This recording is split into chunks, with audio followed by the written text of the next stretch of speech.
नमस्कार दोस्तों, मैं हूं आपका दोस्त अजय कुमार यादव। इतिहास के पन्नों से एक नई कथा लेकर महाभारत का पात्र भीमसेन, जिसके अंदर 10,000 हाथियों का बल था।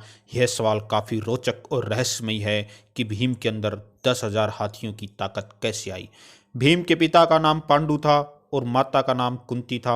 उनके बड़े भाई धर्मराज युधिष्ठिर थे, तो अर्जुन, नकुल और सहदेव उनसे छोटे थे। महाभारत के अनुसार जब पांडु का जन्म हुआ तो उसके कुछ दिन बाद ही पांडु का निधन हो गया था। उस समय पांडु अपनी पत्नी कुंती के साथ वन में रहते थे। पांडु की मृत्यु का समाचार जब उनके बड़े भाई धृतराष्ट्र को पता चला तो उन्होंने कुंती और पांडु की दूसरी पत्नी माद्री और उनके 5 पुत्रों को हस्तिनापुर आने का आमंत्रण भेजा।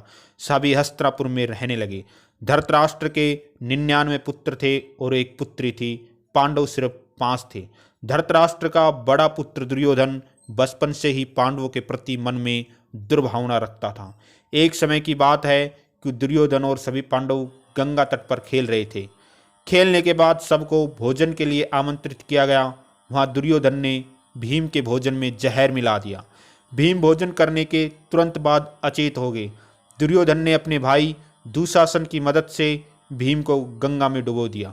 भीम के अन्य भाई इस बात को नहीं जानते थे। भीम गंगा में डूबते गए और नागलोक में पहुंच गए। नागलोक में सांपों ने भीम को डसना शुरू किया तो भीम के शरीर में मौजूद विष का असर कम हो गया। जब भीम को होश आया तो भीम ने अपने आसपास मौजूद सभी सांपों को मारना शुरू कर दिया। सभी सांप वहां से भागकर नागराज वासुकी के पास पहुंचे और उन्हें सारी बात बताई। वासुकी भीम के पास पहुंचे और वासुकी के साथ इस समय आर्यकनाग भी थे। दरअसल आर्यकनाग भीम के नानाजी के नानाजी थे। उन्होंने भीम को अपना परिचय दिया। उन्होंने भीम को एक विशेष रस पीने को दिया जिसमें हजारों हाथियों का बल था। भीम ने वह रस पी लिया और एक दिव्य शैया पर आराम करने लगे। उधर जब खेल के बाद सभी राजकुमार हस्तिनापुर पहुंचे तो उनमें भीम मौजूद नहीं थे। विदुर बड़े चिंतित हुए। उन्होंने भीम की खोज करनी शुरू की। उन्हें नहीं मालूम था कि भीम नागलोक में दिव्य शैया पर आराम कर रहे थे। जब नागलोक में मौजूद भीम का 8वें दिन सारा रस पच गया तब नागों ने भीम को गंगा किनारे छोड़ दिया और इस तरह भीम हस्तिनापुर सकुशल पहुंचते। लेकिन उनमें हमेशा के लिए 10,000 हाथियों का बल आ गया था। हस्तिनापुर पहुंचने पर भीम ने अपने भाइयों को दुर्योधन द्वारा विष देना और नागों द्वारा उन्हें 1000 हाथियों के बल देने की बात बताई, लेकिन पांडवों ने इसे हमेशा गुप्त रखा। महाभारत के युद्ध के अंदर भीम ने अनुपम शौर्य का प्रदर्शन करते हुए धृतराष्ट्र के सभी पुत्रों का वध किया था। दुशासन का वध करके उसकी छाती का खून पिया था तथा अंतिम युद्ध दुर्योधन और भीमसेन के बीच हुआ था, जिसमें भीम ने दुर्योधन की जंघाएं तोड़ दी थी तथा उसे घायल अवस्था में मरने के लिए छोड़ दिया था।